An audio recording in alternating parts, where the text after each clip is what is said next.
Bien, vamos a retomar entonces el problema que trabajamos en clase y ante el cual hicimos una primera aproximación en el análisis de las curvas de oferta y demanda y el efecto que tienen los impuestos en el mercado.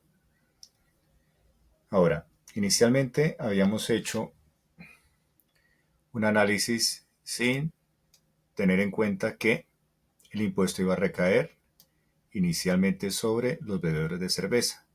Por ende, el análisis que habíamos hecho era afectando las curvas de oferta y no las curvas de demanda. A continuación, en este video vamos a realizar el análisis mirando cómo afecta las curvas de demanda. ¿Por qué? Porque si el impuesto inicialmente recae o se le cobra a los bebedores de cerveza, estos se van a sentir menos incentivados en comprar cerveza. Por ende, se va a afectar las curvas de demanda. Va a haber una disminución en la curva de demanda, lo cual se puede ver aquí. Tenemos la curva de demanda original D1 y la curva de oferta original O1. Entonces, debido a la disminución de la demanda, va a haber un corrimiento, que es el que vemos aquí. Bueno, inicialmente nos piden en el numeral A dibujar un diagrama de oferta y demanda del mercado de las cervezas sin el impuesto, el cual correspondería simplemente a este diagrama que aquí aparece con las respectivas curvas de oferta y demanda. Esta sería la curva de oferta y esta sería la curva de demanda original. En este caso, tomando aquí la cantidad en millones de unidades, millones de cajas, cada unidad es una caja, tendríamos 1 millón, 2 millones, 3 millones, de tal manera que el punto de equilibrio quedaría aquí ubicado, que sería, siguiendo la escala que aquí tenemos, 1.4 millones, por cuanto cada cuadrito de estos representan 200.000 unidades, 1.2, 1.4, 1.6, 1.8, 2 millones. Por ende, aquí tenemos 1.4 millones de cajas. Ahora, en cuanto al precio de equilibrio, vamos a tomar aquí que entre cada dos cuadritos tenemos una unidad. Aquí estamos midiendo el precio en dólares. Entonces tendríamos 5, 6, 7, 8, 9, 10. Ese sería el precio de equilibrio que encontraríamos inicialmente entre las curvas de oferta y demanda originales. Es decir, se vende una cantidad de 1.4 millones de cajas a un precio de mercado de 10 dólares.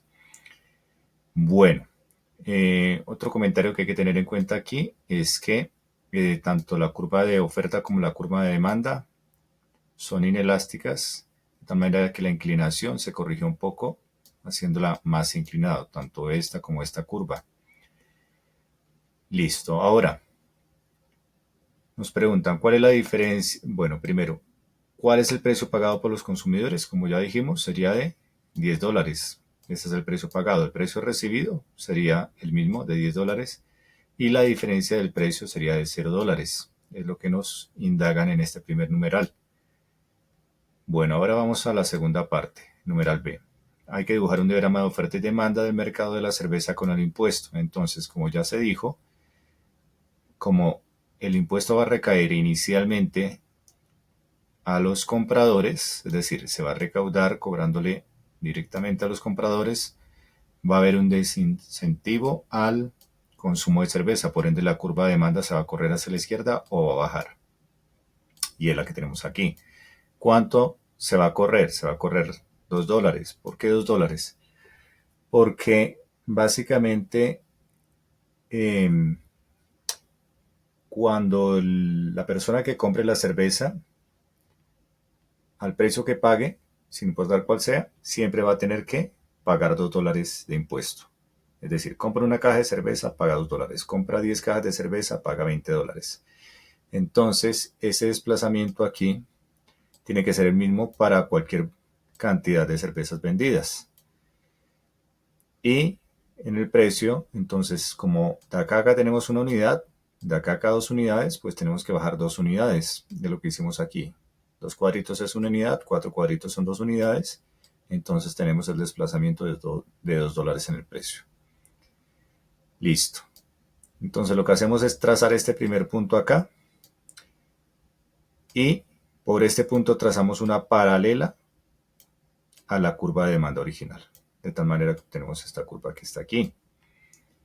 Bueno, entonces, por ejemplo, si aquí tuviéramos un precio de 11, porque podemos hacerlo directamente en la lectura del diagrama, tendría que terminar pagando $9, que es precisamente el punto de equilibrio de la nueva curva de demanda con la curva de oferta original.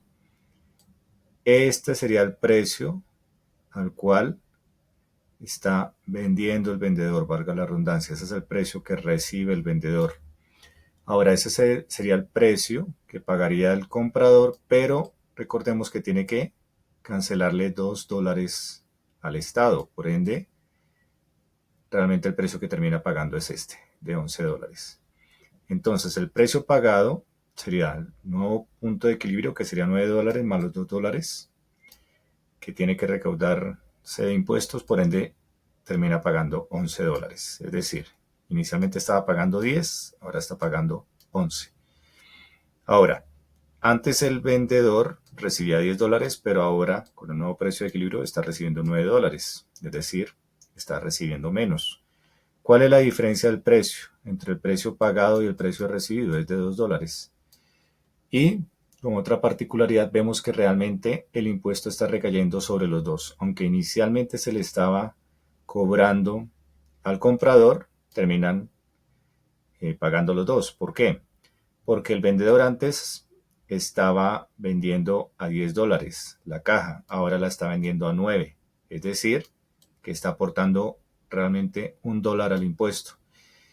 Y el comprador antes pagaba 10, ahora va a pagar menos, pero como tiene que darle esos $2 de impuesto al gobierno, pues termina aportando $1 finalmente.